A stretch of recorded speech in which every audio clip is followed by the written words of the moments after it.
Las emociones humanas son un regalo de nuestros ancestros animales. La crueldad es un regalo de nuestra propia humanidad. ¿Cuántas mentiras han sido santificadas? ¿Cuántas conciencias devastadas? Las que fueron precisas. Bienvenidos una vez más al seminario Énadas, este año seminario Nietzsche. Y bueno, esto es la sesión 0. Explicaremos un poco cómo va a ser, el curso, cuál es el programa, ¿no? El plan que tenemos. Antes de comenzar, unas pocas consideraciones previas. Lo primero, supongo que lo obvio es que, a diferencia de con el seminario, ¿no?, que dedicamos a Schopenhauer o el que dedicamos a Mailander, no somos especialistas en Nietzsche, así que no tomaría nada de lo que vayamos a decir ni como remotamente cercano a una clase magistral. De esas cosas ahí en YouTube, podéis buscarlas si queréis. Esto va a ser un poco, pues eso, nuestra apuesta en común de lo que es para cada uno de nosotros, pues cómo va siendo un poco nuestra lectura, ¿no? Que puede servir para acompañaros en las vuestras y de excusa por si queréis empezar de cero como nosotros. Y bueno, quizás serviros para contrastar vuestras propias interpretaciones, ¿no?, de los textos. Vamos, lo que es un seminario, en realidad. Eh, pues bueno, en este caso, pues seminario sin especialistas o expertos. Bueno, por esta razón tampoco, además, tampoco recomendaría las sesiones que vamos a hacer a estudiantes de bachillerato. Primero porque cada una de estas sesiones dura entre una hora, hora y media y a veces un poco más. Así que no vamos a ser considerados ni amables con el tiempo de nadie.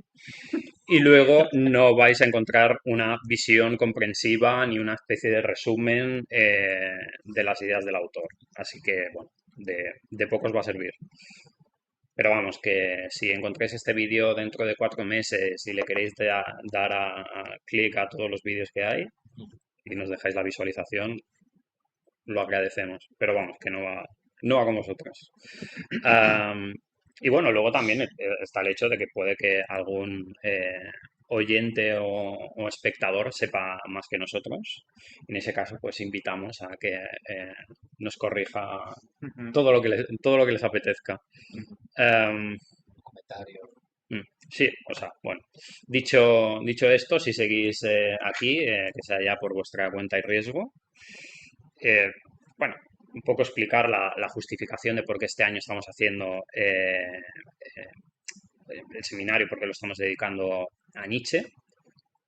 Bueno, como podéis imaginar, más allá de que nos gusta monetizar el canal, el interés tiene que ver más pues pues eso, con la problemática epigonía, ¿no?, de Nietzsche respecto a Schopenhauer y un poco pues la relación espinosa, quizá no del todo explícita, ¿no?, que guarda con el resto de miembros de la escuela pesimista, si queremos llamarla de alguna manera, ¿no? Y bueno, pues eso, nuestra lectura está marcada precisamente por estos dos aspectos. Eso es quizá pues eh, lo particular sí, o lo singular que podemos aportar nosotros, ¿no?, con nuestra lectura. En parte también porque el año pasado, pues, estos dos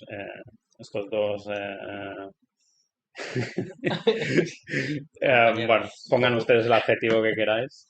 Me hicieron leer a Mailander. Ah, vale. Y como, y como Adri no es muy fan de Nietzsche, pues se la devuelvo así, básicamente. Bueno, en fin, yo qué sé. Coñas aparte, ¿no? Esto, en cualquier caso, eso, la relación con la escuela pesimista, ¿no? Pues la problemática epigonía, ¿no?, de Nietzsche es lo que justifica la existencia de este seminario. Bueno, por último, de estas consideraciones preliminares, bueno, pues recordad que tenemos membresías desde 0,99 y agradecer, ¿no?, a los miembros del canal Imaginary Unit, Elena Roca, Alex Mesa, la editorial Mutatis Mutandis, Autistic Silver, Pablo GCH, José Jonathan Ancheta, Bovine Blue Stocking, Antonio Donia, todo lo que necesitas a un clic e Imriz. ¿Qué? Sí, así es, todo lo que necesitas a un clic. Bueno, También anunciar que se ha publicado ya y está a la venta mi traducción de Post Europa de Yukhui en una bellísima y cuidada edición de Mutatis y que la semana que viene, el miércoles, este señor de aquí presenta libro en ¿otra Madrid, vez? otra vez, por si no habéis tenido suficiente, y estará bastante bien acompañado. O sea, si sois de Madrid, yo os recomendaría que fuerais, porque estará acompañado de Manuel Pérez Cornejo y Carlos Javier González Serrano. Así que, bueno, puede ser una velada histórica del pesimismo Histórico. En la mitad librería. en la metalibrería. Y nada, he dicho esto, comenzamos.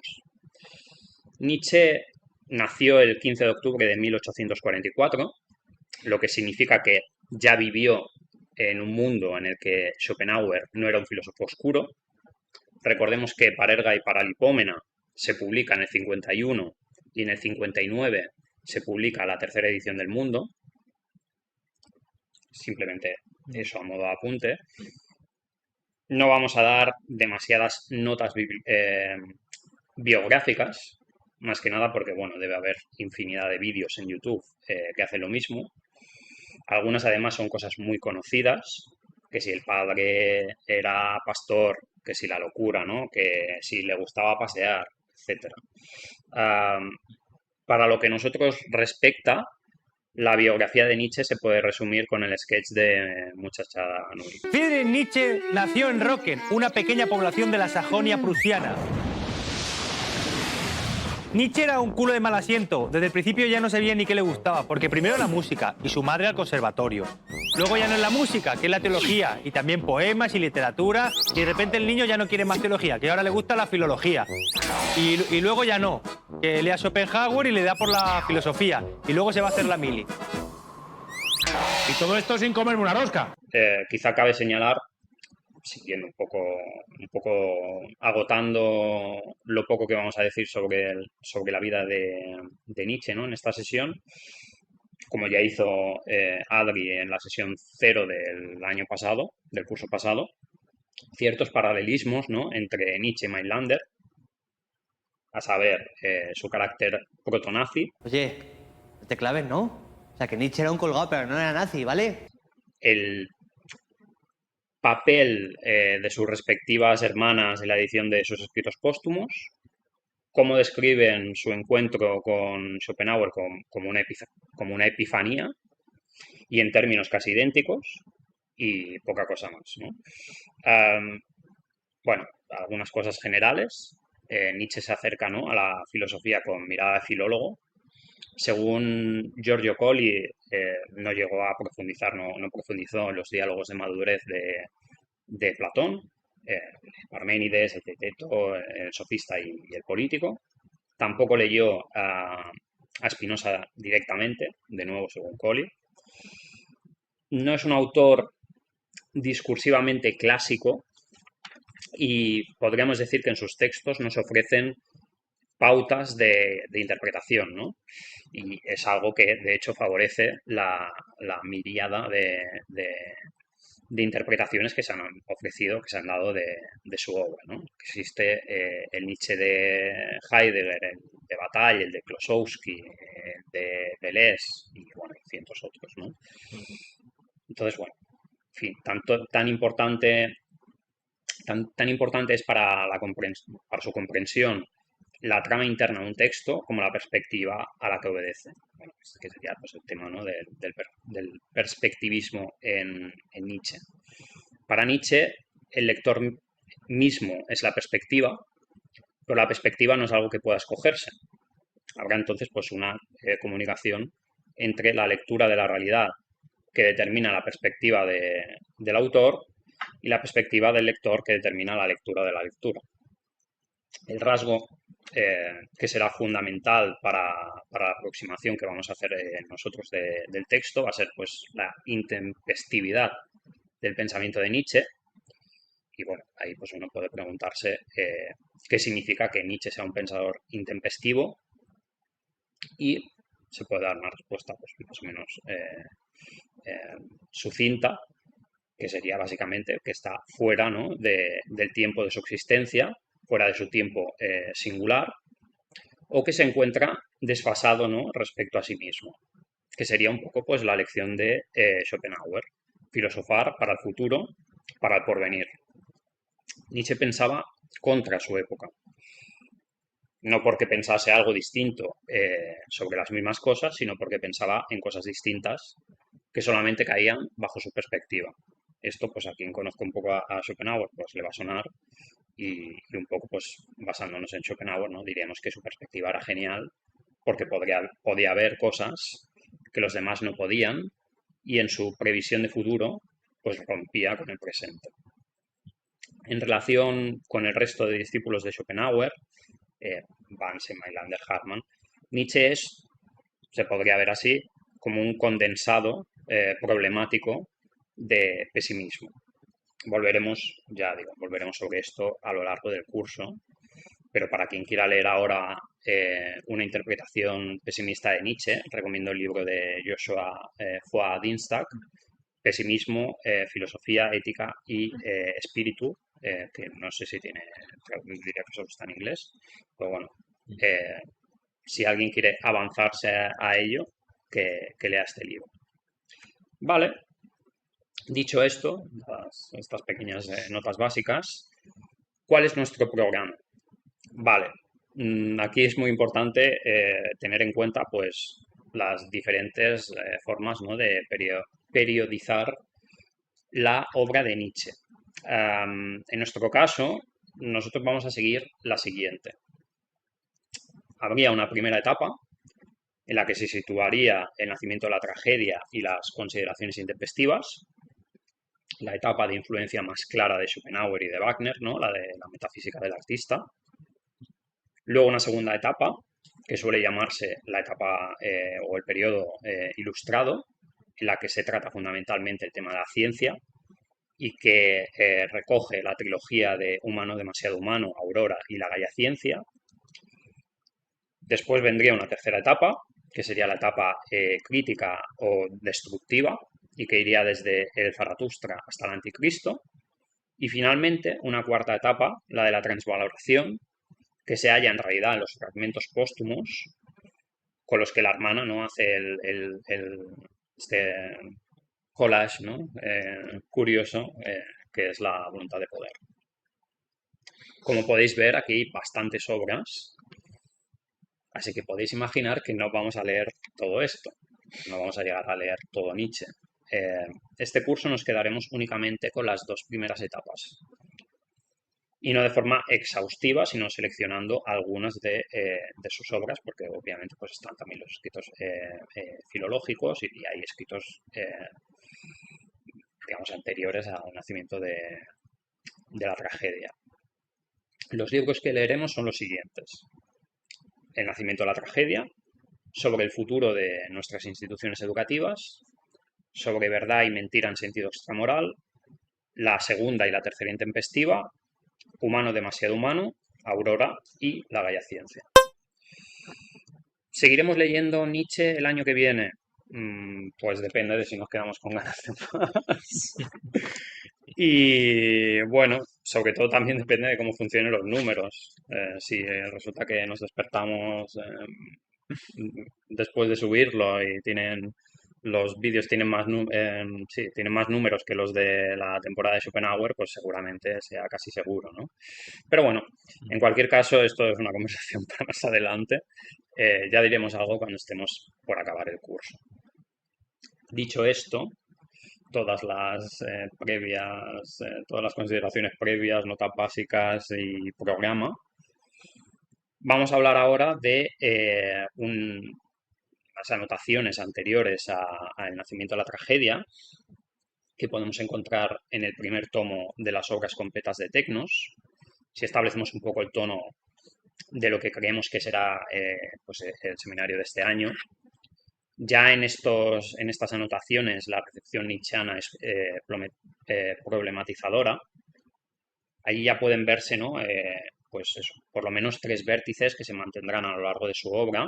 El primero será la crítica al kantismo de Schopenhauer y las consecuencias que tiene para su filosofía, a saber, la cuestión de los límites de la individuación, el origen del entendimiento y la ecuación entre voluntad y cosa en sí. El segundo vértice sería la cuestión del estilo y de la relación con la verdad, lo que podríamos llamar a la manera deleuziana el problema de la expresión en Nietzsche. Y el tercero sería la crítica del finalismo y de la deontología. Respecto al primer vértice, Nietzsche dirá que Schopenhauer trata de explicar el mundo a partir de un factor hipotético y que fracasa en el intento. La pregunta, ¿no?, es, ¿y si la cosa en sí fuese la voluntad? O mejor dicho, ¿y si la cosa en sí fuese como nuestra voluntad que sentimos como la raíz de nuestro fenómeno? El y si da cuenta del carácter hipotético, no apodíctico, de la argumentación, el cómo de su carácter analógico y finalmente el sentimos da cuenta de su carácter intuitivo, es decir, no abstracto o conceptual. Y bueno, con eso tendríamos lo nuclear, ¿no?, de ese argumento, que en cualquier caso ya nos brinda pues varios puntos, ¿no?, sobre los que va a incidir la crítica nietzscheana. El primero, como decíamos, es aceptar de antemano la noción kantiana de cosa en sí y hacer de ella la incógnita, ¿no?, de manera analógica, en palabras de Nietzsche, mediante una intuición poética. El tercero sería pues cómo va a definirse el primer miembro, ¿no?, de esa ecuación una vez intercambiados los términos, es decir, cómo va a definirse la voluntad. En esa operación de intercambio, la voluntad se va a definir a partir de una antítesis problemática entre la cosa en sí y el fenómeno. La cosa en sí recibe sus predicados del fenómeno, o en términos schopenhauerianos, la voluntad recibe sus predicados de la representación. Los 3 predicados principales, como se sabe, son la unidad, pues el fenómeno es múltiple, la eternidad, pues el fenómeno es temporal, y la libertad, pues el fenómeno es causal y necesario. Dicho de otra manera, la voluntad no puede ser múltiple, ni temporal, ni causal, ya que entonces sería representación. Nótese la tensión que está puesta ahí en ese puede, ¿no? ¿Por qué no puede? Pues por el principio de tercero excluido. En otras palabras, por la exigencia, ¿no?, de consistencia lógica. Con todo, hay que decir que Nietzsche va a concederle a Schopenhauer, ya en este momento todavía tan prematuro de lectura, que aunque esta antítesis sea problemática, es todavía posible, considerando que cualquier cosa que pueda pensar un filósofo podría ser posible, ¿no? Digamos que el flanco de ataque de Nietzsche no va a ser este, será otro. Y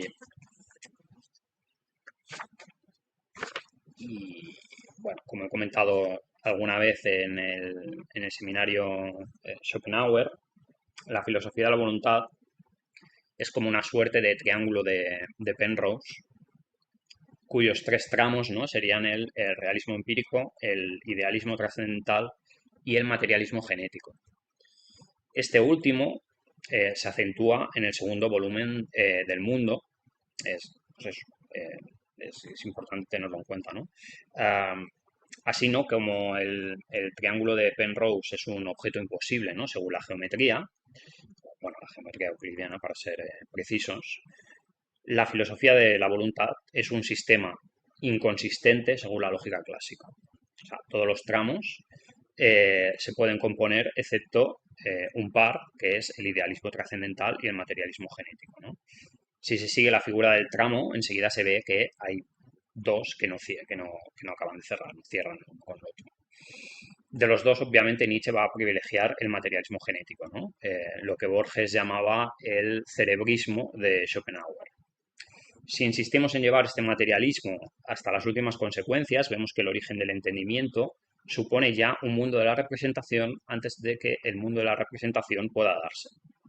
Se pensará en él, como dice Schopenhauer, ¿no? En abstracto, nunca en concreto, pero se pensará en él en cualquier caso. Entonces, a la típica, a la conocida pregunta, ¿no? De si un árbol hace ruido al caer, si no hay nadie para escucharlo, la respuesta sería que efectivamente no lo hace. Ahora bien, lo hace porque la producción de ese efecto forma parte de la cadena causal más vasta llamada mundo como representación, aunque no haya nadie allí para ser afectado. O sea, nótese la paradoja, ¿no? Schopenhauer, ¿no? se adentrará en ella otorgando prelación al idealismo.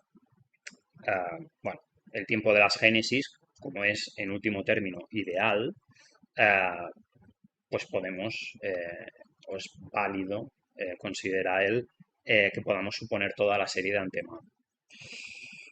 Una deriva, ¿no? Consecuencia de, perdón, una deriva consecuente de estas tesis, ¿no? La encontramos en Mindlander, en el que las series genéticas, en lugar de ser un producto del entendimiento, pues son un producto de la razón, ¿no? De hecho, saliéndome un poco por la tangente, creo que se podría rastrear las distintas derivas de los discípulos de la escuela schopenhaueriana. Vamos aquí a tomar el término que sea un poco problemático. Se podría rastrear esas distintas derivas a partir de aquellos tres tramos, ¿no? De cómo intentan montar lo que no se puede o construir lo que no se puede construir. Esto es algo parecido a lo que haces tú en tu tesis, de hecho. Por ejemplo, por la hipótesis de la unidad premundana, ¿no? El idealismo trascendental acaba convirtiéndose en Mindlander en un realismo trascendental que en algunas ocasiones llama realismo crítico. Es decir, tiene que igualmente resolver por uno de los tramos o transformar un tramo en el otro, porque si no, no hay forma de armar, no hay forma, digamos, de resolver Schopenhauer, por decirlo de alguna manera. Pero bueno, ya digo, me salgo por la tangente. Volviendo al tema que nos ocupa, otra salida fácil al problema del cerebrismo es hacer que la configuración de lo trascendental caiga del lado de lo trascendente, atribuyéndola, por ejemplo, al diseño de Dios. Así, en cuanto a seres racionales, podría haber extraterrestres con una estructura de lo trascendental como la nuestra, salvo quizá por la sensibilidad. Ya sabemos que a Kant le gustaba especular con este tipo de cosas. Bueno, en cualquier caso, la respuesta de Nietzsche será, pues, y que ya empieza, o sea, y que ya anticipará en estas anotaciones tempranas, es que no hay otra cosa que el mundo existente, o sea, el mundo empírico, material, etcétera, y que el mundo nouménico es solo un calco del mismo. Aquí llegamos, ¿no? Pues al nervio del asunto, que sería por qué tiene que ajustarse la estructura ideal de lo trascendental a la génesis material de lo empírico. ¿No sería demasiado conveniente hacer de nuestras categorías la llave secreta al punto de vista de la eternidad? ¿Cómo puede establecerse que la representación es un medio que sirva a los fines de la voluntad?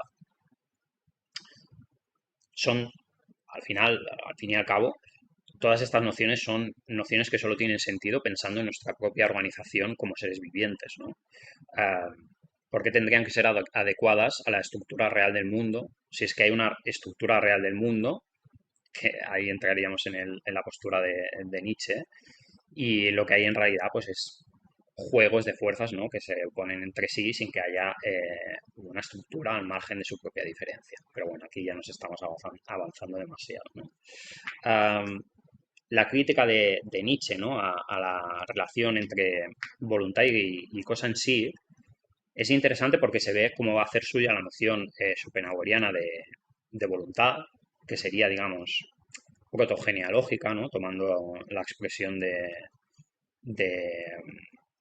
Clement Rosset, liberándola al mismo tiempo, ¿no? del de lo que él llamará más adelante el horrendum pudendum de los metafísicos, ¿no?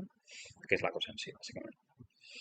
Sería protogenealógica porque, a diferencia del concepto tradicional de voluntad, que Nietzsche criticará a menudo, no se trata de una voluntad consciente, de una voluntad que es agente causal, ¿no? En Schopenhauer, como en Spinoza, hay paralelismo. Entonces, bueno, llegando al último de aquellos vértices, que es el del finalismo y la deontología, no vamos a decir nada aún, lo vamos a dejar un poco en el aire, puesto que van a aparecer de forma más o menos reiterada en diferentes obras. Pero bueno, en cualquier caso podemos avanzar que para Nietzsche toda finalidad, incluso la interna, sería aparente. Y que con la finalidad debe caer también toda deontología. Perdón. Entonces, bueno, ahora quizá pues lo que nos interesaría sería más hablar de, bueno, habiendo acabado estos 3 puntos, hablar del segundo vértice, que era es el de la cuestión del estilo. Schopenhauer habla sobre el estilo en los Parerga, dice que el estilo es la fisonomía del espíritu, que este puede tener rasgos nacionales, pero que es fundamentalmente individual, y que es, digamos, la reproducción exacta del cómo del pensamiento, ¿no? Y que se mantiene a lo largo de la producción de un autor, aunque cambie la materia o los objetos sobre los que se está escribiendo o reflexionando. Es por su carácter individual que el estilo palidece en la imitación, ¿no? Lo impostado se hace patente tarde o temprano. La cuestión del estilo está estrechamente relacionada con lo que Schopenhauer llama el pensar por y para sí mismo, en oposición al pensar como otros y para los demás, ¿no? La belleza del estilo, dice también, ¿no? Pues correspondería solo a la primera pareja, ¿no? Que sería pues, la de pensar por sí mismo y para sí mismo. A su vez, ambas cosas nos remiten a la relación de un escritor con la verdad, ¿no? Este es el tema que se mantendrá, uno de esos temas que se mantendrá en toda la obra nietzscheana. Pero bueno, en cualquier caso, la forma en la que tiene de trabajar este tema Schopenhauer la destila, ¿no? Nietzsche destila esa forma. El sello de la autenticidad del estilo, ¿no? Consiste precisamente en su carácter extemporáneo. Es decir, de nuevo, en pensar contra la época, que no sería un pensar contra la época meramente contestatario ni reaccionario, ¿no? O sea, aquí volvemos otra vez a la imagen de hombre de Schopenhauer, ¿no? O sea, Schopenhauer que no se compromete con nada más que la verdad, que no se calla nada, que molesta, que entristece, que combate la estupidez. Este será, por cierto, uno de los temas preferidos de los neonietzscheanos en el siglo XX, el tema de la bêtise. Bueno, quizá por eso también es como más decepcionante, ¿no? Si cabe que Schopenhauer acabe concluyendo lo mismo que el cristianismo. La decepción es más grande todavía.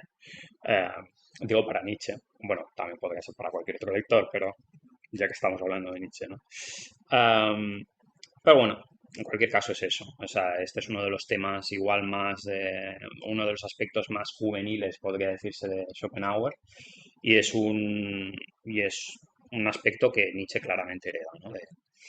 Aquí se muestra, digamos, también ese carácter iniciático del pesimismo, ¿no? Del que siempre habla Pérez Cornejo, en el que el pesimismo, ¿no? Pues que habría más discípulos que epígonos, y en el que, pues, por una especie de efecto Forer, quizá, parece que en los textos te estén hablando a ti, ¿no? En algún momento de la recepción parece que los textos estén hablando contigo directamente. Siendo un poco cínico y estando ya un poco de vuelta, uno ve que pues siempre es uno, ¿no? Quien está del lado de los que piensan por y para sí mismos, ¿no? Y que son los otros los que caen del otro lado, ¿no?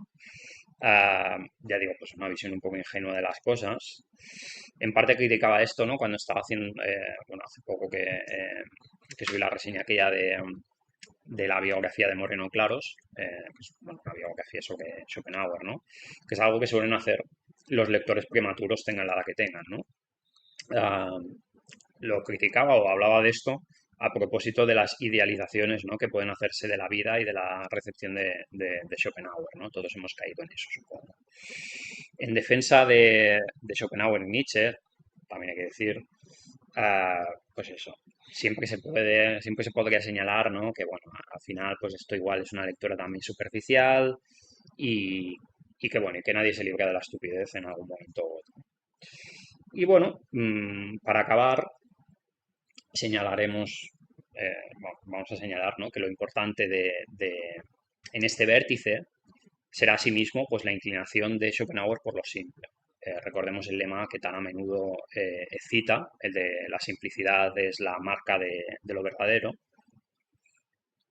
Schopenhauer lo que va a hacer, o la forma en la que Nietzsche va a leer, ¿no?, lo que hace, Schopenhauer vuelve atrás, ¿no? Vuelve atrás para ir hacia adelante. Con Kant y no solo con Kant, ¿no? Él sería pues el filósofo de una reanimada clasicidad, de una grecidad germana. Él sería, digamos, el filósofo de una Alemania regenerada, ¿no?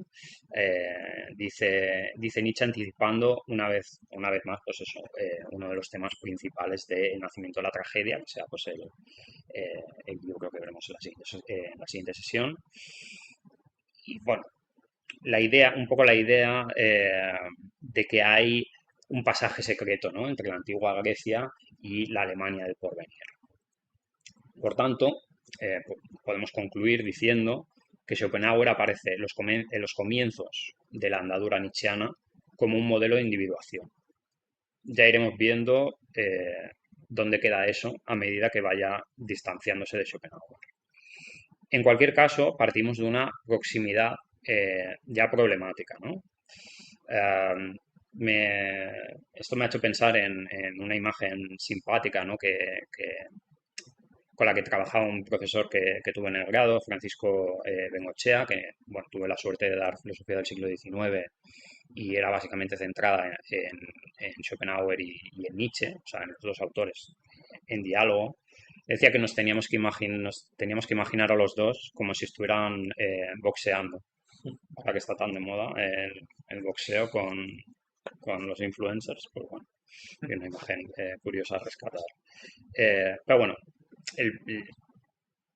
digamos que lo fundamental, lo que podríamos decir que es fundamental para cómo va a desarrollar ese tema, es que ese puente es un problema común o parte de un problema común tanto a la antigua Grecia como a la Alemania del porvenir, y es el problema del pesimismo.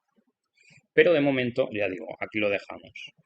Concluyo citando un fragmento del ensayo de autocrítica en el nacimiento de la tragedia para remarcar el problema y de paso para dejar abierta la pregunta, por lo menos hasta la próxima sesión.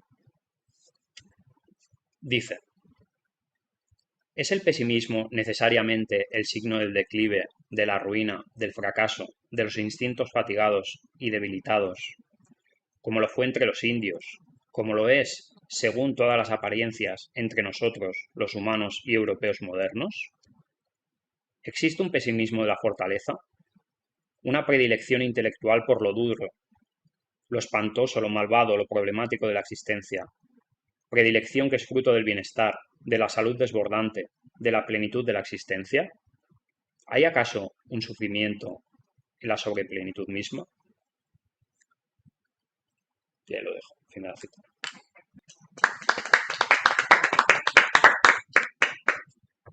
No sé. Romper el hielo. ¿Alguien quiere romper el tuyo? Tú llevas bastante avanzada la lectura del nacimiento de la tragedia. Igual, Sí, pero pues, invito a los demás a que debate. no quiero romper tu hielo.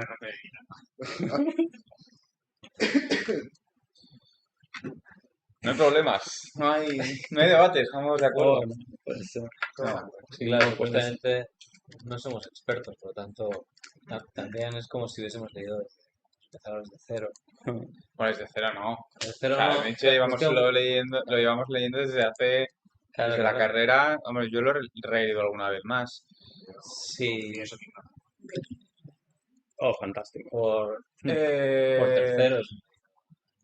Después de la carrera, por terceros.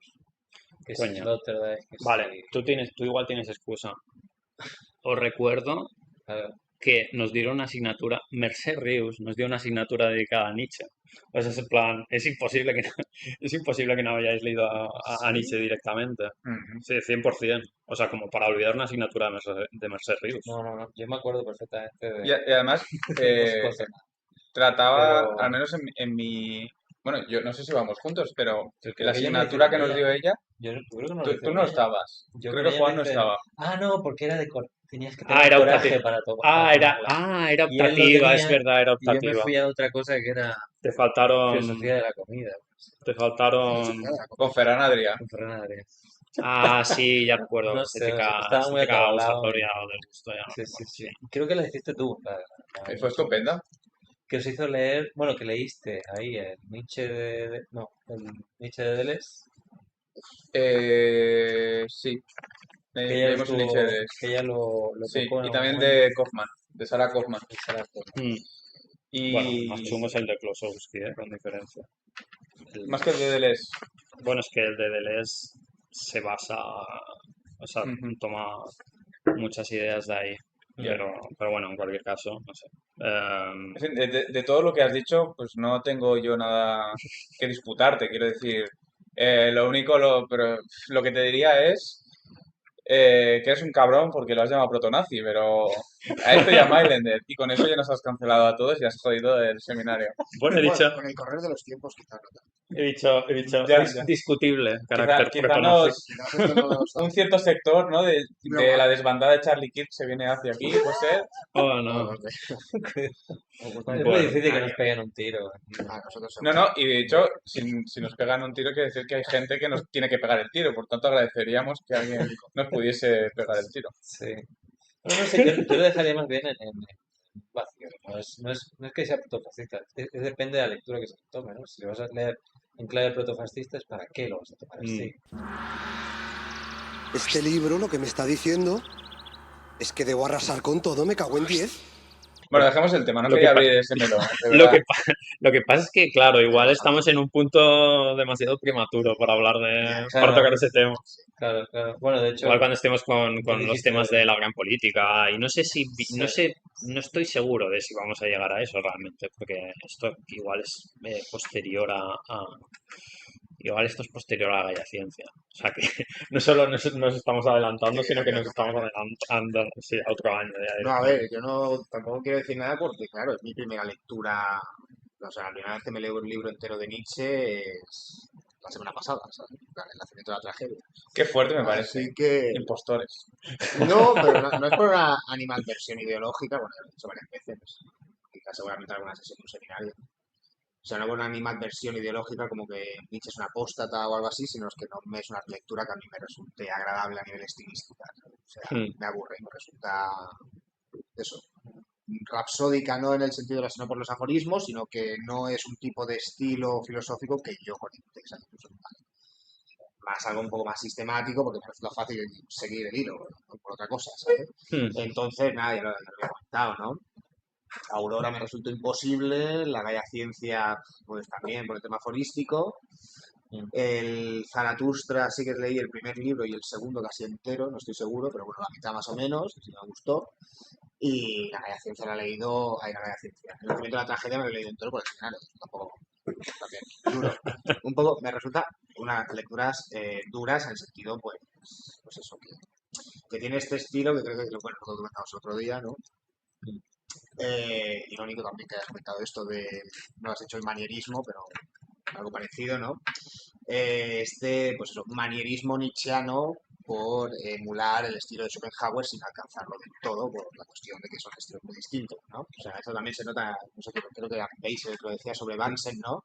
Que Bansen también intenta ensayar este estilo entre filosófico y sistemático y a la vez lírico, casi poético, pero evidentemente sin conseguirlo, porque no es Schopenhauer. Y Bansen sería un caso extremo de fracaso en esta tentativa. Nietzsche pues quizás estaría un poco más cerca, ¿no? de lograr ese. la meta de lo que sería el estilo schopenhaueriano, pero mi problema principalmente a nivel meramente de estilo, repito, es eso que, bueno, es muy, ¿cómo decirlo?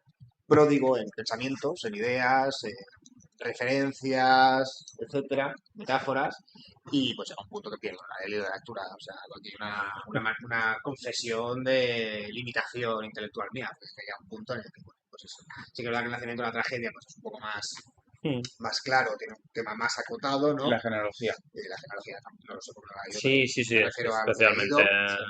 leído. Pero sí es eso, es ese estilo que ya empieza a colindar con lo que es más prototípicamente contemporáneo, que a mí pues, me aborrece a nivel de lectura y por lo tanto pues nunca soy capaz, ¿no? Solo, bueno, tampoco quiero decir muchas cosas porque eran cosas que iba también un poco a comentar en la sesión de la próxima semana, Te ¿no? las reservas. Bueno, No por siempre reservármela, sino porque, bueno, así como para empezar, ¿no? Solo, ya te digo, cualquier cosa que yo pueda decir sobre Nietzsche es que son muy peregrinas, ¿sabes? Pero, nada, la cuestión esta de la relación con Schopenhauer, ¿no? Es lo que también comentábamos el otro día. El nacimiento de la tragedia, otras obras no lo sé, pero el nacimiento de la tragedia es autoevidente que si no has leído en profundidad la obra de Schopenhauer, pues no la vas a entender. O sea, no es que no la vas a entender, sino bueno, que vas a ver te el pasas muchas cosas. substrato de lo que está hablando Nietzsche, evidentemente. Entonces eso pues también trae colación, ¿no? Otra cosa muy peregrina y también bastante trillada ya, pero bueno, tampoco tengo mucho más que decir por lo digo, que es esa eh, idolatría curiosa, casi sadomasoquista de la academia, digamos, ¿no? Esta idolatría por Nietzsche como el gran tótem, el gran avatar de la filosofía, como una especie de Sad Platón o Bad Platón, ¿no? Que adviene antes de la contemporaneidad para marcar el camino, y no obstante el desprecio condescendiente por el pesimismo como escuela, ¿no? Como tradición. Y es curioso, pues, esa ambivalencia, ¿no? De ahí que salga toda la cuestión esta de polémica de si Nietzsche es o no pesimista, si tiene sentido vincular o no. Tú has comentado un libro, pensaba que ibas a comentar el que yo tenía en mente, pero está también la tesis esta de Tobias Dalvix, que es Nietzsche y la filosofía del pesimismo en Uppsala, la Universidad de Uppsala, que es una tesis doctoral, ¿no? Está traducida, que básicamente recoge todo el tema este de, pues eso, la cuestión dionisíaca, etcétera, y básicamente pues defiende un Nietzsche pesimista, no como una especie de superador, sino sencillamente como pues eso, otra faceta dentro del pesimismo. También es que no tengo nada que decir porque coincido con todo lo que has dicho, ¿sabes? De lo que he entendido del tema de Nietzsche. Sí, no, es la cuestión esta de cómo si uno conoce mucho la historia del pesimismo, la escuela pesimista, los pesimistas decimonónicos, ve pues las capas, ¿no? O como el rey, pues las voy a hacer capas en estas pasas y los ogros también, pues es un poco la misma idea, ¿no? Claro, si uno, como creo que es a veces lo que suele pasar, ¿no? Cuando uno lee a Nietzsche, o se acerca a Nietzsche de testimonios de terceros, que ha sido siempre mi caso, como decían los profesores, pues, y además te lo venden como pues eso, el gran Cristo anticristiano, ¿no? Que trae la buena nueva de lo que debe ser la filosofía, la gran revolución, que parece que sea, pues eso, una seta que aparece de la nada y que rompe dramáticamente con todo, ¿no? Claro, cuando tú has leído pues, a Bansen, a Harman, Schopenhauer, Mailander, pues ves que es una iteración dentro del propio pesimismo, ¿no?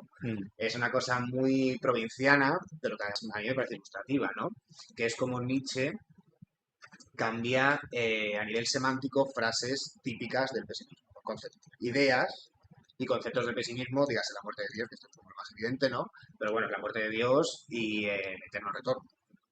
Eso, claro. O sea, básicamente yo la intuición que tengo, a ver si con la lectura del seminario pues me queda un poco más claro, es que la gran novedad de Nietzsche respecto al pesimismo, la escuela pesimista, es la secularización, no sé qué es, la secularización de sus conceptos en el sentido de que la muerte de Dios en Mailander es ontológica, tiene una razón metafísica, el eterno retorno de lo peor, como dice Manuel Cornejo, en Harman es también algo de carácter ontológico, y Nietzsche lo toma más en un sentido metafórico, simbólico, etc. La muerte de Dios, la muerte de Dios en términos de los palos trascendentes, etc. No es que Dios sea muerto como tal en el sentido de Mailander, sino que es literalmente el nihilismo.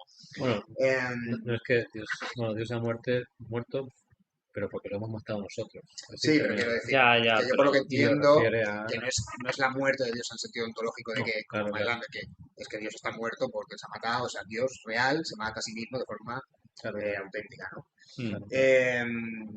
Y también por eso me da un poco de rabia, ¿sabes? O sea, no Nietzsche como autor, que sería absurdo, sino idolatría esta onanista por Nietzsche tan, Claro. pues eso, tan adolescente, ¿sabes? Y que posadolescente, que algunos de los adolescentes siempre son adolescentes, incluso cuando se doctoran y luego cuando son profesores de universidad con 65 castañas. Y es eso, por ejemplo, ahora yo leyendo el nacimiento de la tragedia, me he vuelto a leer a Bansen porque es que hay cosas que son no las mismas, pero que son reminiscencias muy claras, ¿no? Entonces, pues si hay alguien que nos esté viendo, que vaya a estarnos viendo en los seminarios y tal, que es buen entendido de Nietzsche, pues también invitarlo un poco a leer las obras típicas, clásicas del pesimismo, sobre todo Mailander, Hartmann y Bansen, ¿no? Un poco. La verdad es que yo ahora estaba, a raíz de lo que estabas diciendo, estaba pensando que en parte es cierto que no hay, obviamente, literatura secundaria, hay aporrillos de absolutamente lo que sea, pero sí que es cierto que en la mayoría de casos la gente se aproxima, es que claro, un texto como El nacimiento de la tragedia, que era eso, pues lo que hablamos el otro día tú y yo, te pierdes la mitad del texto. O sea, ya partiendo por el propio, o sea, por el hecho básico de que hay hasta cierto punto pues una traspolación del esquema voluntad representación en lo dionisiaco, ¿no? y lo apolíneo. Entonces, eh, sí, o sea, es necesario, ya te digo, pues el libro queda más claro, pero es necesario en otros puntos también tener una lectura, pero pasa con otros tantos. O sea, como que las referencias que dan eh, los autores que lee, digamos, franceses, ¿no? Libre, que se pueden llamar libre pensadores, tipo Gouillot y esta gente, que hacen estos intentos, ¿no? de una de morales sin obligación ni sanción. En cierto sentido, pues serían, eh, pues eso, habría ciertas simpatías, ¿no? Obviamente Nietzsche va a criticarlas, pero no, son insuficientes, ¿no? O sea, como críticas son insuficientes, pero obviamente es eso, los temas los estás recogiendo. Los temas los estás recogiendo de algún sitio, ¿no?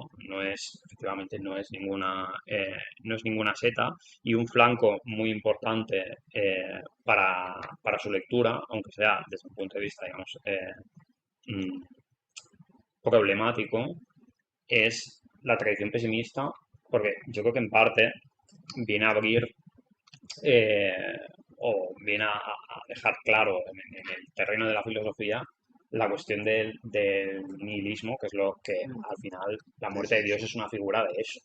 No está hablando, pues eso, no está hablando de un proceso termodinámico como en el caso de Mailander, ¿no? Entonces, sí, bueno, eso es básicamente lo que vamos a intentar. Aunque sí que le interesaba la termodinámica, se ve. Sí, la que, física, que sí. la estudió mucho y en su biblioteca personal se encontraron, entre otras obras, la obra que escribió Boltzmann, uno de los padres de de la ley de la termodinámica, muy anotada y subrayada. Parece que Para el tema del eterno retorno. Sí, o sea Quería buscar una forma de anclarlo. que efectivamente la deriva o la interpretación nietzscheana es más ética, Sí, al final sí. pero no hay que descartar que él quisiera darle también un sentido ontológico de alguna manera, infructuoso, ¿no? Y luego, respecto al nacimiento de la tragedia, también me parece importante tener en cuenta que la escribe a la limón prácticamente con Cosima y Wagner, con el matrimonio de Ya, Wagner claro, la en la influencia. villa de Tribschen, y que lo escribe un poco bajo el hechizo de Wagner y de su mujer, y en consonancia con una concepción estética muy marcadamente wagneriana, ¿no? De hecho, se llega a decir que el nacimiento de la tragedia vendría a ser la filosofía de Wagner pasada por el filtro de Nietzsche, pero digamos la explicación a sus óperas. Vendría a ser la ideología de Wagner, la buena, no la de música en el judaísmo, pero, perdón, al revés, el judaísmo es la música, sino más bien pues el nivelungo, etcétera, ¿no? Em, y la que despliega en drama y ¿cómo es? Drama y ópera, no, drama y algo más. Bueno, lo que sería el principal escrito de Wagner. ¿Acto y drama? No recuerdo bien. Fast check, ahora nos lo confirmará.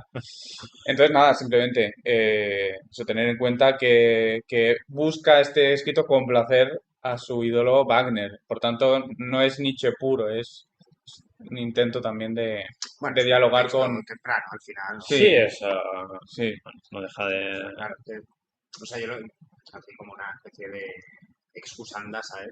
Pero al final lo que decía, ¿no? De que Nietzsche no se puede entender, en este caso Nietzsche, sin toda la herencia inmediatamente anterior, de la cual evidentemente Vana es algo extensivo a todo autor, evidentemente. No puedo claro. decir, pues Sí, no, Schopenhauer parece la puta hostia que se encanta, pero sí, claro, pero en Schelling, tal, es Schelling o Kant, ¿no? Kant, sí. Excepto Platón, que es una cosa extraña que está Schopenhauer, ¿no? O sea, evidentemente es extensiva. Yo no lo digo tanto por esto que es un perogrullo, ¿no?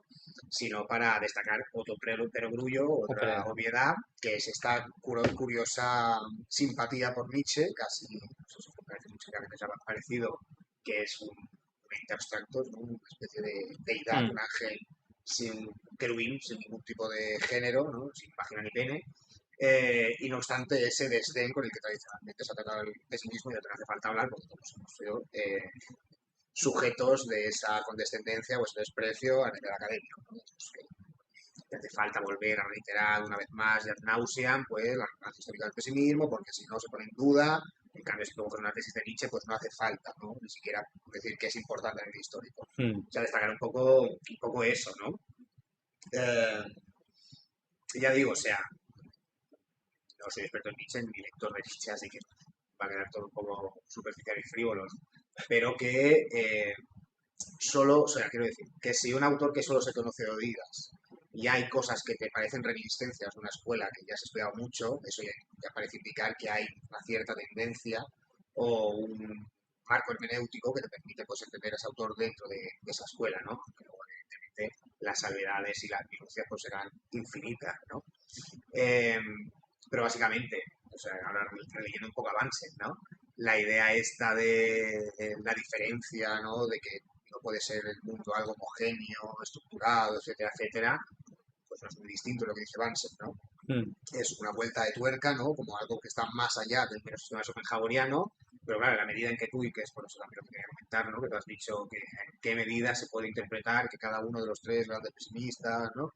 Lo que hacen es intentar solucionar las aporías del sistema, ¿no? Esto es autoevidente, o sea, clarísimo, si se leen a estos autores de Schopenhauer, claro, Bansen básicamente es la hipóstasis del irracionalismo. ¿Qué pasa si realmente somos fieles a la tesis de Schopenhauer de que la representación, es decir, el principio de razón suficiente, es un elemento, una estructura de segundo orden respecto a la voluntad? Pues que no puede haber uniformidad de ningún tipo. O sea, si el principio de razón suficiente es un mero fenómeno, ¿no? No tiene estatuto ontológico, pues no puede haber uniformidad, ¿no? En el caso de Mailander pues sería el caso de la sociología y en el caso de Harman pues es el monismo, ¿no? Entonces es eso, que a mí como lector ajeno a Nietzsche, ¿no? Lector muy primerizo, me llama la atención eso, ¿no? Ver cómo parece que Nietzsche está recogiendo cosas que los tres grandes pesimistas han estado trabajando, pero yendo un paso más allá en el sentido de que no se queda solo en la estructura del sistema schopenhaueriano. De ahí lo que sea chocante, pues el uso de los términos, conceptos tan evidentes como principio de Atonis, el concepto de la tragedia, que parece que es como ese momento seminal en el que pues sigue siendo schopenhaueriano fanboy, pero luego ya se embaraza un poco del aparato técnico. Ahí está muy cerca, ahí sí que está muy, muy, muy cerca de Schopenhauer, desde el punto de vista también eso, de la escritura y las nociones con las que está trabajando es como muy evidente, pero además en algunos casos es como hay guiños. O sea, si tú vienes de leer Schopenhauer y lees El nacimiento de la tragedia, está lleno de guiños. Está lleno de guiños a Schopenhauer. Y bueno, no sé, respecto a lo que comentabas de la idolatría a Nietzsche, me parece que es importante también señalar el hecho de que, bueno, dentro de lo que cabe, al margen digamos, de la apropiación o no de los nazis, ¿no? Respecto a Nietzsche, ¿no? La apropiación de Nietzsche de los nazis. Claro, nuestra recepción está bastante influenciada por la recepción francesa. Sí, sí, Y sí. bueno, creo que en general, Sí, digamos, la recepción global está influenciada por la recepción francesa, porque al final tema de Foucault, lo que hacen los anglosajones, bueno, en Estados Unidos, está licuado, o sea, básicamente una apropiación de lo que hacen los franceses, entonces todo viene de ahí. Y lo que pasa en Francia es que en primer momento, sobre todo es eso, muy cercanos a la Segunda Guerra Mundial, con esa apropiación que se hacen los nazis de Nietzsche, eh, lo que hay es una respuesta lógica hasta cierto punto, que es rechazo, digamos. O sea, es decir, que no siempre Nietzsche ha sido... no, ya, claro. Lo que pasa es que, claro, a partir de ese momento empiezan, yo qué sé, Bataille es probablemente el mayor, o uno de los principales introductores de Nietzsche en Francia. A partir de ahí hay una cierta lectura, se va a hacer una cierta lectura que está, eh, bueno, que va en dirección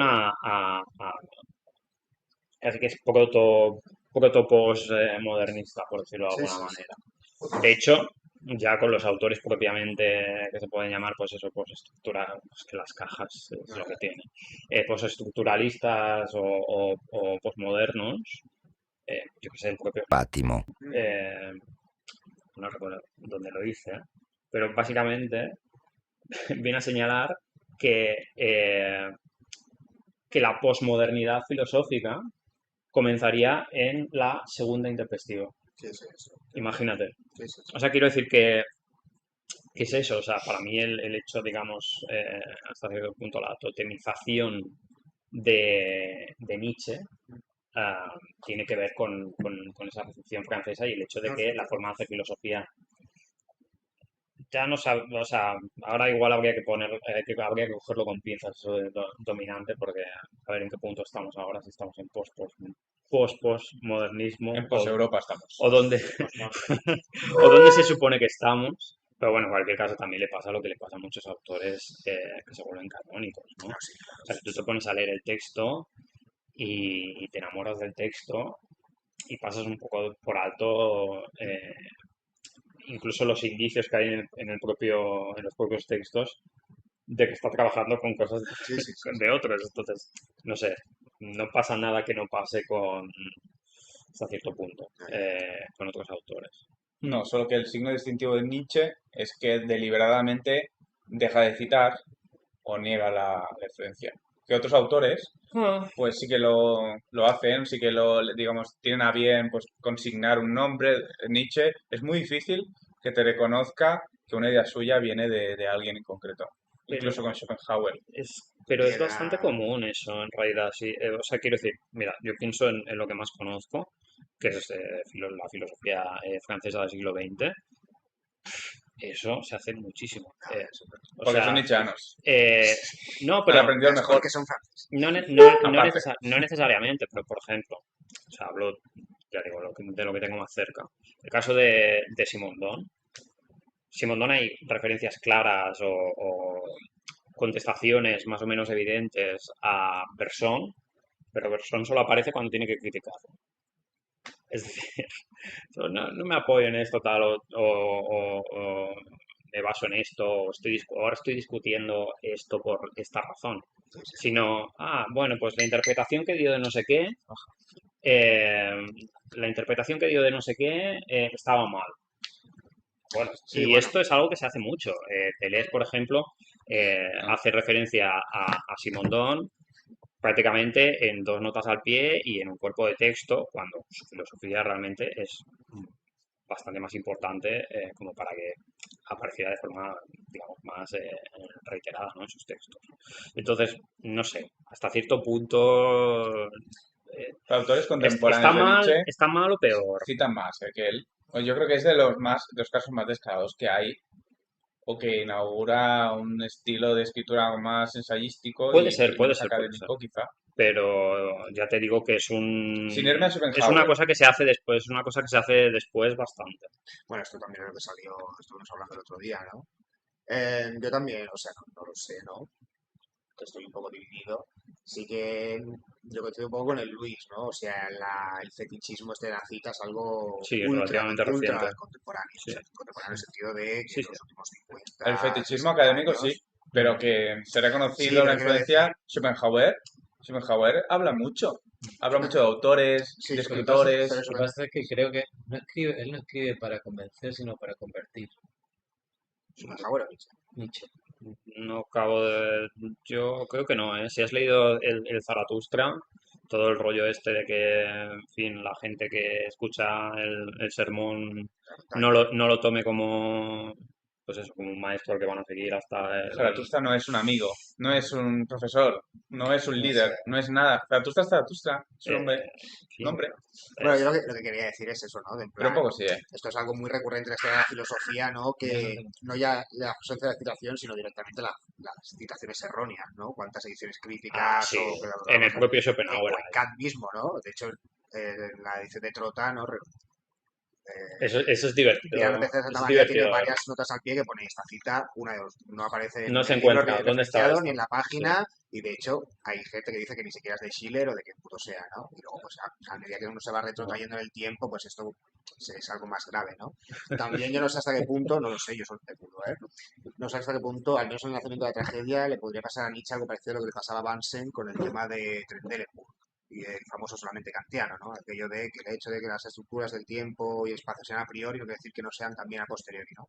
Comentando esto Bansen, en ningún momento cita a Trendelenburg, y lo que comenta Beiser respecto a esto es que, claro, en ese momento Sí, lo conoce histórico, todo el mundo, la es que cuestión ese de es el punto, Trendelenburg sí. era tan conocida por todo el mundo que citarlo era pues algo innecesario, ¿no? Un Mm. perogrullo. No sé hasta qué punto, en el momento que Nietzsche escribe el nacimiento de la tragedia, al menos el nacimiento de la tragedia, el Claro, tema Schopenhauer es muy Schopenhauer era conocido. tan conocidísimo Mm. que quizás no hace falta ni siquiera decir, en plan, esto, la teoría de la música que estoy desarrollando es obviamente un calco, una paráfrasis de la teoría de la música de Schopenhauer. Mm. Pero sí que es verdad que como de forma bastante ácida se esfuerza Manuel en destacar en la edición de Chorky de la filosofía de la redención, ¿no? En la introducción pone esa referencia a una carta de Cosima Wagner, cuando se pelea ya Nietzsche con Wagner, ¿no? Que era una carta a un amigo, no sé, Paul, no sé qué, Paul Rick. ¿Paul Rick? Paul No, Ring, no era una no, carta Paul a ese Rick no. hombre. Bueno, pues una carta a un amigo común de Cosima y de Nietzsche, ¿no? Dice justamente lo que dices tú también. Dice, si uno se pone a leerse todos los libros que tiene Nietzsche en la biblioteca, encontrará que no tiene una sola idea original, sino que todo se puede Eso se me hijo de deducir, puta. todo se puede deducir Ahí ya está bien de... enfadado. No, no, pero eso Cosima. Mm. No quiero decir que Cosima tuviera razón, ¿no? Pero bueno, que también es el contrapunto, ¿no? De esta Sí, de esa Sí, incógnita, a ver, tendencia. de esta aquí, incógnita de decir en qué medida Nietzsche pues, era un plagiador o a ver, aquí hay un muchos puntos reformulista de sus abiertos. propias de las ideas de otros, Lander, Hallman, Nietzsche, Schopenhauer, y la cuestión histórica de que pues, la cuestión de las referencias estrictas es algo hiper reciente. Una cosa, para mí, una cosa es que digas, que cites a Schiller y lo cites de memoria y te equivoques y no cites y no digas que es un verso de Schiller y digas, por ejemplo, el poeta o lo cites como tuyo, porque tenemos que tener en cuenta que el contexto es Alemania, el país de los poetas y los pensadores, y Schiller era, los versos de Goethe, de Schiller, son como el Padre Nuestro. O sea, allí se citaban antes de cenar y de comer y de todo, ¿no? Y hasta el cura lo citaba en la iglesia. Y se los apropiaban, eso es una cosa normal. Y otra cosa es que hagas como Nietzsche y digas, no, la voluntad de poder es una cosa totalmente mía, lo he pensado yo mismo, yo mismo, cuando me miro en el espejo y es una creación original que os lego a vosotros, a la humanidad entera, pues para que la penséis y tal. Y cuando la voluntad de poder, joder, la voluntad de poder es la voluntad de Schopenhauer, solamente que, bueno, eh, interpretada. Y además es un pleonasmo, porque voluntad de poder es voluntad. Es decir, una voluntad que no es de poder, no es voluntad, ¿sabes? O sea, pero claro, le digo, lo llamo diferente para que parezca otra cosa distinta, ¿no? Que es una cosa también Bueno, muy no sé si el de, caso de la voluntad de poder sería el muy más de los evidente. Yo plagiaris. diría que el caso más que más puede recordarle a uno es evidentemente la muerte de Dios. Sí, sí, o sea, Ese es el entre más otras evidente, cosas, ese es Más entre evidente otras porque encima cosas. esa expresión es literal, ¿no? Y el eterno retorno, bueno, quizás es un poco más rebuscado porque no es tan importante en Harman, ¿no? Pero Schopenhauer, por ejemplo, en cambio, tiene la dignidad de decir, y mira que lo odiaba a Schelling, pero tiene la dignidad de decir que, bueno, que hay otros filósofos que le preceden que han trabajado la cuestión también de la Pero bueno, voluntad. Shelley, por ejemplo, también le critica a Schopenhauer, justamente le critica, no a Schopenhauer. Schopenhauer citando a un tío que le criticó a Schelling la carta esta sobre la libertad del movimiento humano, ¿no? Pues el libro este famoso de De Schelling, Schiller. no, de Schelling, De Shelley, sí. Pero la carta, ¿qué carta? no, el tratado sobre la libertad Ah, del vale, el movimiento tratado humano sobre y la los libertad humana. objetos relacionados con eso. Básicamente lo que criticaba el nombre está a Schelling es que es un calco de la teoría de la libertad, de la voluntad de Kant. Más o menos, que es algo más o menos recurrente en esta de la filosofía, que quizás Nietzsche nos resulta más ignominioso, pues porque toca a nuestros colegas, ¿sabes? A nuestro panteón, que son los que nos molan. Mm. Eh. A ver, a mí, claro, lo que en parte me llama un poco la atención es, claro, cuando estábamos en tu defensa de tesis, Mm. sí, ahora no, mm, que fue, básicamente fue algo que se te comentó, ¿no? Eh, en relación a la escuela, schopenhaueriana, que claro, estabas tratando ese tema Sí. porque no aparecía, porque no aparecía Nietzsche. Y, y es, claro, a mí me parece casi que es como una reacción al síntoma, ¿no? Que está señalando. Es como aquello de, bueno, como está ya tan, o sea, como eso ya está, digamos, tan reapropiado, es casi como que, bueno, ¿por qué lo A voy a ver, meter aquí dentro? yo en el caso estricto de mi tesis, de hecho me lo dijo un amigo mío que estudió conmigo el máster, que era muy Nietzscheano y Foucaultiano, me dijo, el punto de fuga de tu tesis es Nietzsche. Mm, No trata a Nietzsche por la cuestión de que es en plan, es que, o sea, no me daba espacio, o sea, no podía ya meterme, o sea, ya te metes con Nietzsche, es que me pareció un follón de la hostia, ¿sabes? ya, pero Porque claro, hablar de Nietzsche, tal, que sí te entiendo, ¿no? Yo creo que daría para otra tesis, ¿sabes? Bueno, la de Tobías, ¿sabes? Al final, mm, ¿no? mm, Pero sí, yo por la intuición que tengo, veo eso que me da la sensación de que Nietzsche no está dentro de lo que sería la órbita de la escuela schopenhaueriana pesimista en el sentido convencional, ¿no? Que son eh, como esfuerzos por darle consistencia a un sistema inconsistente, de Schopenhauer, sino que es más como la consecuencia lógica de toda la tradición pesimista, pero que ya como claro que consecuencia lógica, pues acaba sí, bueno, diferenciándose, sí, ¿no? De alguna forma. Yo qué sé, tampoco quiero muy bien, con la especulación. superación del pesimismo. No, no en el sentido de superación, sino la consecuencia No, lógica, o ya, sea, ya te entiendo. la hipóstasis del pesimismo y en ese sentido pues se vuelve otra cosa diferente, ¿no? Una mutación muy extraña. Pero yo qué sé, yo si tuviese que escoger a uno de los tres psicopatas Schopenhauer que más veces tengo la sensación, la intuición de que hay reminiscencias, sin duda sería Banksy. O sea, más que Mailander, más que Harman, Sí, tiene. al que más me recuerda, sobre todo el Nietzsche de Zaratustra, que es una cosa que no, lo intenté, fue sin duda Harman. Hay Y también es el único Manson, aforista. que diga. O sea, Manson. que hay Mm. más Ah, bueno, claro. parecidos, No, pero que ya es no el... tanto por el estilo, que también, bueno, Manson escribía muy mal, sino más por el momento del pesimismo en el que se encuentra, Mm, ¿sabes? O sea, por ejemplo, de hecho, la única edición el único libro de Banksy que hay traducido, que es el de Lo Trágico, como Ley del Mundo, etcétera, recuerda muchas cosas que luego salen de una forma distinta, evidentemente, en la versión mm, de Zaratustra y el superhombre. mm, Claro, cuando Banksy lo que hace es hipostasiar, como decía, el irracionalismo de Schopenhauer, claro, se no trata. hay principio de razón suficiente que impere la voluntad, no hay orden ninguno. Mm, Eso implica un alogicismo o antilogicismo, un poco problemático en Manse, pero bueno, y hace que la voluntad sea contradictoria, mm, ¿no? Entonces, claro, básicamente lo que yo veía en este punto es, claro, en la medida en que no hay un sistema ético-jurídico mediante el cual juzgar del mundo de los actos voluntarios, de la libertad humana, lo que sea, ¿no? O sea, en tanto que no hay un legislador ético, deontológico, se abren dos posibilidades. El mundo es trágico, evidentemente, por la cuestión de la autocontradicción de la voluntad, Entonces hay o un nihilismo derrotista, ¿no? Un abandono total, una desesperanza irreconciliable, o la vía del humor, que es lo que dice Bansen, que es básicamente recoger la contradicción y jugar con ella. Entonces, la única forma de salir de ese quietismo al que abocaría la dimensión trágica de la vida en Bansen es la constitución de valores humorísticos, es decir, valores revisados que van mutando con el tiempo. Entonces, yo no sé si por ahí es un poco la cosa Hay esta de la mucho... genealogía y toda esta Hay, bueno, de Zaratustra. hay puntos de contacto. O sea, hay puntos O sea, yo de... digo la herencia en ese sentido.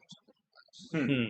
Sí, a propósito, Tan ya te extensivo lo a todo. comenté a ti, Adri, que existe un paper que analiza la relación entre Bansen y Nietzsche. ¿Sí? Sí, lo podemos poner en luego la... Sí, se puede poner en la descripción. Sí, luego te lo paso. Es de un inglés o americano. Bueno, está escrito en inglés. Igual no en Sí, inglés sí. ni americano, pero está escrito en inglés. Ah, vale, no es uno. Pero, no, No ese es era uno el de... Slow Shower. No, no, no. Es que hay uno de un brasileño, creo. Pues no Pero sé. bueno, ya me pasaré la Te lo digo. referencia porque si no, vamos a... Bueno, no sé, sí. O sea, yo sí Iremos que... descubriendo. Ya te digo, sí que se ven puntos. O sea, Sí. Julius Bansen, sí, es este. ¿Y de quién es el autor? ¿Quién es el autor? Se llama La influencia de Julius Bansen en la teoría de la voluntad de Nietzsche. Anthony K. Jensen. Anthony Jensen. Interesante. Son No, 17 paginitas de bueno, amor pasad banseniano. enlace, luego lo pondré. Sí, yo veo, a ver, por esa parte veo bastantes puntos de contacto porque al final el eterno retorno no deja de ser pues eso, una forma como la solución atea, ¿no? A la muerte de Dios. Entonces todos estos temas están relacionados. O sea, vamos, que no es casualidad que el tema de lo trágico sea un tema importante en Nietzsche, ¿no? O sea, hay esas líneas que se pueden tirar. No sé.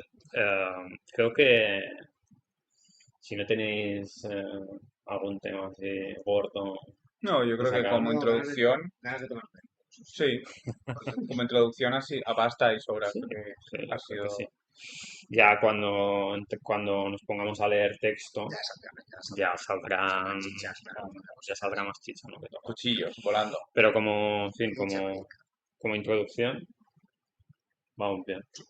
Bueno, pues nada, recordar el tema de... A ver, ¿dónde está la página? Recordar el tema famoso de las membresías. Por 99 céntimos de euro podéis apoyar más activamente estas cosas que hacemos. Y nada, bueno, agradecer a los miembros del canal, de nuevo. Imaginary Unit, Elena Roca, Alex Mesa, la editorial Mutatis Mutandis, Autistic Silver, Pablo GCH, José Jonathan Ancheta, Bobine Blue Stocking, Antonio Donia, Lo que necesitas a un clic e Inrid. Y nada, bueno, eso.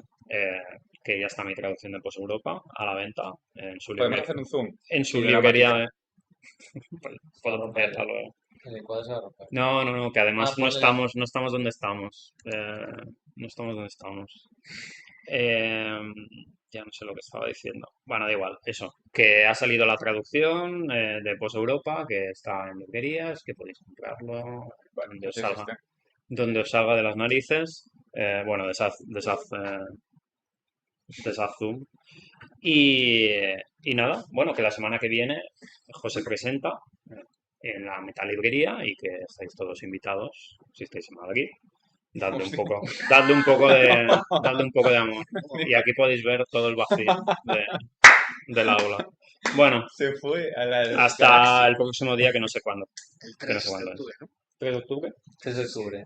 Y empezamos con el nacimiento de la tragedia. Nacimiento de la tragedia Del 1 al 8. ¿no? Del 1 al Sí. 8. Recuperamos. Hasta la próxima. Volvemos.